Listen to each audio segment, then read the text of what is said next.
अति पिछड़ा का सीट। गलती कहाँ से हुआ कि मैपिंग पंजी जो एलएस द्वारा बनाया जाता है, सर्वे जो किया जाता है टोला वार्ड का, पहले था कि किसी जात का हो जाता था, लेकिन इधर गवर्नमेंट का सर्कुलर आया कि नहीं, बहुल्य वर्ग बना दिया कि बहुल्य वर्ग से ही सेविका चाहे सहायिका की बहाली, जिस जाति का संख्या, जिस जाति का नहीं, जिस कोटि का जनसंख्या ज्यादा रहेगा उसी की चयन सरकार नियम है। उसके अनुसार से जब हुआ है तब पिटीशन नहीं दिए, चाहे दिलवाए हम नहीं दिलवाए, मैंने अजय दे दिया, कोई दिया आपके दिलवाए, तो कहता है कि आप ही ना, क्या बोलेगा सही। अब क्या है सकता, जी हम नहीं दिए थे। जहाँ कोई डर नहीं है, परिवार के सदस्य हैं, परिवार के सदस्य। चाचा जी जानते नहीं, हम कभी आए थे उस समय नहीं आए थे विदेश में कहीं नहीं है। देखिए सच्चाई बात कहिएगा, कभी आपका ऊपर वाला कल्याण करेगा, ऐसीएगा तो कहीं कल्याण नहीं। हम लोग भाई बहुत साफ बात हम कह रहे हैं, पहले आए हुए हैं उनकी बात सुनिए। तो वो क्या किया कि वार्ड सदस्य दिया कि ये सीट पिछड़ा वर्ग, ये अति पिछड़ा का यहाँ वैकेंसी कैसे निकल दिया। तो हम लोग ज्यादा कैरी कोनो बात के नहीं करते हैं, इसलिए कि मैपिंग पंजी जो तैयार होता है उस पर वार्ड सदस्य का भी सिग्नेचर आता है और एलएस का भी सिग्नेचर आता है। तो बेहुदा जब तुम्हारा जब अति पिछड़ा का सीट जब डिक्लेयर हो गया तो उस समय तुम दस्तखत कह दिया उस पर। आज जो तुम कंप्लेन कर रहा है कि यह सीट पिछड़ा वर्ग है, तुमको उसी समय नहीं करना चाहिए कि मैपिंग पंजी गलत है, इसको सुधारिए, तो तुम उस समय दस्तखत कर दिए। फिर तुम ही कंप्लेन कर रहा है कि यह सीट पिछड़ा है। हम लोग फाइल आगे नहीं बढ़ाते, हम लोग नहीं सोचते हैं कि जुर्म तो जुर्म है, छोटा जुर्म कोई करे तब, चाहे बड़ा जुर्म करे तब, कानून सबके लिए है। ऐसा थोड़ी है आप बड़का है कोई चोरी कर लीजिएगा तो आपको भगवान कुछ नहीं कर रहे थे, कानून कुछ नहीं करेगा, हम गरीब है तो हम चोरी कर लेंगे तो हमको फांसी हो जाएगा, ऐसा थोड़ी होता है। सजा सबके लिए, कानून सबके लिए बराबर। तो तुमने उस पर दस्तखत किया मैपिंग पंजी पर, और फिर तुम्हें कंप्लेन कर दे रहा है। फिर भी हम लोग लोकेलिटी के वजह से उस पर आगे नहीं फाइल को बढ़ा के उसको वैकेंसी को रोक दिए। हम वैकेंसी को रोक के उसको जांच करवा, एलएस को बुलवा के उससे स्पष्टीकरण पूछे काहे क्यों गलती हुआ है। तो कहा कि हमको ये जानकारी नहीं थी कि लोहार वर्ग जो है सो अनुसूचित जनजाति में चला गया है। लोहार को हम अति पिछड़ा में जोड़ दिए थे, जिसके कारण से है जो है सो यह सीट अति पिछड़ा का हो गया। अब लोहार को अगर जो अनुसूचित जनजाति में सरकार जो अनुसूचित जो कार्य किया है जाति वाला कुटीवाद, उसमें यह इसको अनुसूचित जनजाति में छाट दिया है लोहार को। तब लोहार जब अनुसूचित जनजाति में चला जाएगा तब ऑलरेडी यह सीट पिछड़ा हो जा रहा है। तब वो सुधार करके दी तो यहाँ सीट पिछड़ा वर्ग का निकला, वैकेंसी निकल गई। फिर दोबारा, जबकि पावर वैसा नियम नहीं है, क्योंकि अप्रूवल जो है वैकेंसी का पावर डीएम को है, जिला पदाधिकारी को है। उसके आदेश को काटने के लिए हमको कमिश्नर से ऑर्डर लेना पड़ेगा, हमको सेक्रेटरी से ऑर्डर लेना पड़ेगा, प्रिंसिपल सेक्रेटरी से ऑर्डर लेना पड़ेगा, डायरेक्टर से ऑर्डर लेना पड़ेगा, और नहीं तो पुनः उनके यहाँ एग्रीमेंट करना पड़ेगा कि सर यहाँ गलती हो गया है, इसको सुधार दिया। लेकिन तो भी हम लोग कलेक्टर के एथी को भी पोस्टपोन करके सेकेंड बार में उसको हम अति पिछड़ा में सीट पिछड़ा में जब सीट निकला तो ये पिछड़ा वर्ग से आते हैं। तो ये एक बार भी उस वैकेंसी के पीरियड में हमसे भेंट नहीं किए।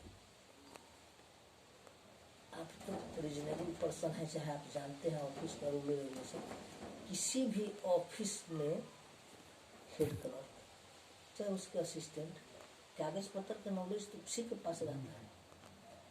आप चले गए एलएस के यहाँ, एलएस से आप बातचीत करना शुरू कर दिए, लेन देन का बात शुरू कर दिए। वो कह दिया कि चूंकि वो तो मानदेय पर है, उसकी सर्विस भी कॉन्टेक्ट पर है, सरकार ये है, सरकार के पास भी होशो हवास नहीं है, इसी में बैठ के आइए से लोग कानून बनाता है, नियम बनाता है, लेकिन क्या बनाता है कोई खोजने वाला नहीं है। अगर ये साधारण चीज अगर जनहित याचिका हाईकोर्ट में दायर हो जाए, जिसकी नौकरी स्वयं अनुबंध पर है, जिसकी नौकरी स्वयं अनुबंध पर है और वो परमानेंट का बहाली कर रहा है, ये किस रूल रेगुलेशन के अनुसार से? वो स्वयं मानदेय पर है और वो थी उस 60 उसकी नौकरी पावर है क्या LS को? कैबिनेट से पास है तो काहे नहीं पावर है? जब कैबिनेट से पास हो तो वैसा कानून बन गया है, जब कोई गजट निकल गया जो पास हो गया तो उसको तो मानना है ना। लेकिन गलत निकला ना, जिसकी नौकरी खुद एडहक है, जो स्वयं जो है सो अनुबंध पर है, अनुबंध पर वो परमानेंट 60 वर्ष के लिए बहाली कर रहा है सेविका और सहायिका। गलती तो वही है, भेद तो वही है।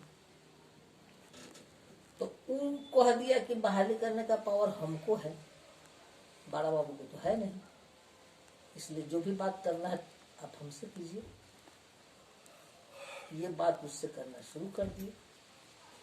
तो हम यहाँ बैठे हुए हैं, कोई भी आए डायरेक्ट घुस जाए LS के यहाँ, डायरेक्ट हमसे कोई बात नहीं करे तो स्वाभाविक है। हम हेड क्लर्क के यहाँ बैठे हुए थे, ऑफिस हेड क्लर्क का जिम्मा है, पदाधिकारी का भी जिम्मा नहीं है। कैसे ऑफिस चलेगा, नीचे से लेकर ऊपर तक का उसको देखने का काम है। कोई आदमी अनऑथराइज घुस रहा है, तो कौन आदमी है, क्या बात है, किससे यति कर रहा है, हम चुपचाप रहे।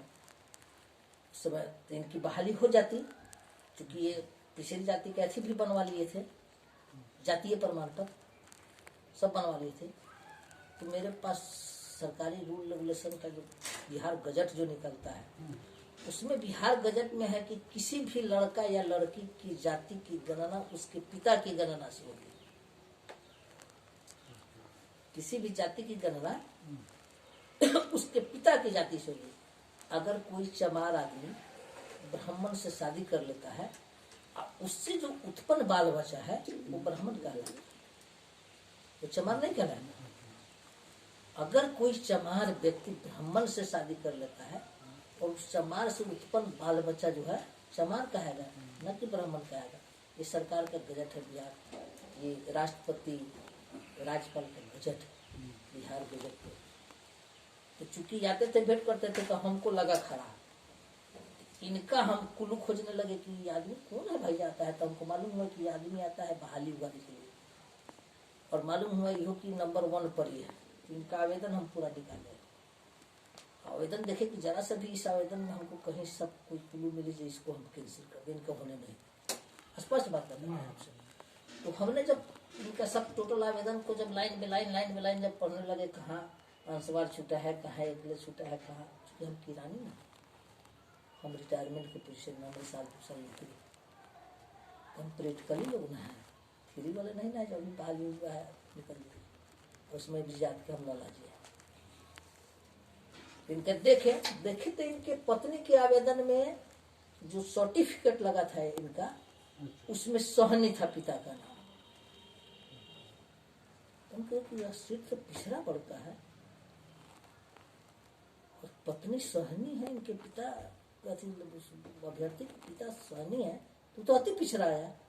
इनके आवेदन को हम इनको कैंसिल कर दिए थे, धरा गई। जब भी धरा गए तो पहले तो कोशिश किए कि हमारा जाति सर्टिफिकेट लगा हुआ है, इनको बाहर बिहार गजट का जब सब रूल रेगुलेशन बताया तो है कि जाके सीओ के यहाँ पूछिए, जहाँ पता लगाना है बताइए कि गणना किससे होता है। तो जब भी पकड़ाया तो अभी पैरवी किए कि ना ये सीट अति पिछड़ा है। अब देखिए अति पिछड़ा निकलता है, वार्ड सदस्य से पिटीशन दिलवा के पिछड़ा करवाते हैं। पिछड़ा जब हो जाता है तो जो देख रहे हैं कि जब मेरा अब चयन नहीं होगा, किसी दूसरे का होगा, तो कह रहे हैं कि नहीं, यह सीट अति पिछड़ा नहीं है, यह सीट पिछड़ा है, अति पिछड़ा नहीं है, यह सीट अति पिछड़ा है। जब अति पिछड़ा का भी वैकेंसी निकला है,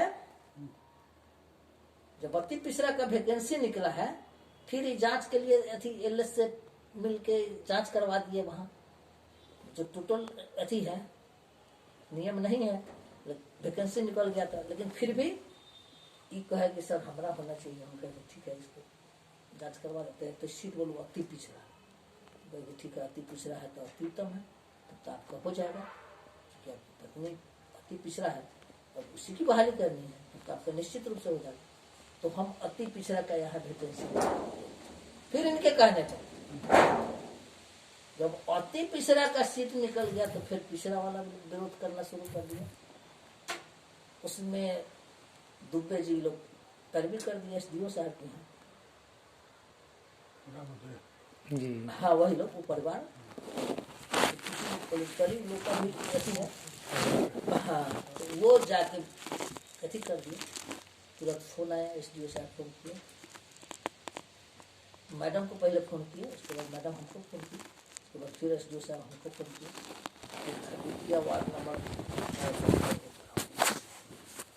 तो जब हम ले गए तो उसमें एलएस करके दी हुई थी। अच्छा अब देखिए फिर क्या हुआ, जब अति पिछड़ा का वैकेंसी निकला उस समय हम कहे थे कि नहीं, तो ऑब्जेक्शन जब आया तो हम कहे कि इसको फिर जांच करवा लेते हैं फैक्ट क्या है, अब उसके बाद तभी फिर निकलेगा, क्योंकि मैटर अब हाईलाइटेड ही मैटर हो गया। एक बार निकला, दो बार निकला, तो कोई भी चीज हाईलाइटेड मैटर हो गया। हाईलाइटेड हो गया तो हम कहे कि इसकी वैकेंसी अभी रुकी, बहाली करेंगे तब ना हम दोषी है। बहाली हम नहीं करेंगे तो हम दोषी कहाँ से होंगे? जब तक बहाली नहीं हुई है तब तक नौकरी बचा हुआ है। अब बहाली हो जाएगी, उसमें अगर फर्क पकड़ा जाएगा तो चल जाइएगा, कोई नहीं बचाएगा, डिसमिस नहीं होगा। क्योंकि प्राइवेट हम लोग आदमी है नहीं, हम लोग सरकारी नौकरी नहीं, तुरंत डिसमिस। तो हम क्या किए कि वैकेंसी को रोक दिए, नहीं निकाले। एलएस का कि कैसे न कैसे मैडम के नजदीक लिस्ट वैकेंसी निकालने के लिए जो दी, उसमें जो वार्ड नंबर 9 का अति पिछड़ा लिख दिया। जब ही हमारे संज्ञान में आया, लिख दिया तो कागज आया, तो भाई 10 का कागज आता है, थोड़ी आप जी मतलब, लेकिन गैर कोई भी आता है तब ना उसको थोड़ी पढ़ा जाता है। स्टाफ ले आ रहा है सिग्नेचर करने के लिए, उसके बाद पदाधिकारी का होगा। अब पदाधिकारी दस्तखत कर दिया उस पर पहले हमको दस्तखत करना चाहिए, तब उसके बाद गुड फेथ में कर दिया दस्तखत, तो हम भी कर दिए दस्तखत। जब उसको ऑनलाइन डाटा ऑपरेटर लेके जल्दी से ऑनलाइन कर दिया, उसको ऑनलाइन जब कर दिया डीएम की, हाँ तब जब थ्रोली हम देखते हैं, कहते हैं कैसे निकल गया ये, इसको तो हम लोग किए थे, तो लिख के कौन दिया था? बोल लिख के तुरंत क्या किए कि फोन किए वहाँ जिला में कि भाई ऐसा ऐसा हो गया है, हम फ्रेश प्रिंट टाइप करा के भेज रहे हैं, हाथ का लिखा हुआ है। और भी उधर से कहता है कि हाथ का लिखा हुआ है, ठीक से नहीं बुझा रहा है सर, इसको टाइप करवा के भेजो। तो तुरंत क्या किया कि हम सचिन को कहे कि इसको टाइप करो। टाइप किया, उसके बाद में सब जब पढ़ लिए, उसमें वार्ड नंबर 3 9 छाट के तब सिग्नेचर करके यहाँ से तब हम ऑनलाइन डीएम किया। वहां से क्या किया, क्या बात है, क्या राज है, भगवान जाने। वो जो है सो डीएम के यहाँ भेज दिया, वह लिखल के हम जो टाइप करके सुधार करके भेजे, वो नहीं भेज के जिला से चला गया, लिखे हुआ वैकेंसी निकल गया। वैकेंसी जब अति पिछड़ा का निकला है, तब एसडीओ साहब के यहाँ फाइल भी हुआ। एसडीओ साहब फाइल मंगा, एफआईआर कर देंगे तुम पर, बुला के जो नहीं बोलना चाहिए सो बोले, ये करेंगे वो करेंगे। मैडम को भी जो बोलना चाहिए सुने। फाइल सीज कर लिए, डीएम के यहाँ भेज रहे हैं। डीएम के बाद तो कैसे तुम लोग अवहेलना कर दिया, ये क्या नौटंकी है, दर के अति पिछड़ा, दर के पिछड़ा, दर के अति पिछड़ा। देखिए कि अब गरम है, तुरंत बड़ा बाबू को कहे कि इस सब पर स्पष्टीकरण बनाइए मैडम, इस पर अति को भेजे डीएम को, टाइप डीएम करके अभी बना के ले आओ, ये सब पर करवाइए। थोड़ा ज्यादा बोल दिए, कुछ एडवांस में बोल दिए, नहीं बोलना चाहिए। बड़ा पदाधिकारी है भाई, बोल दिए, बर्दाश्त करके आदमी चलाए।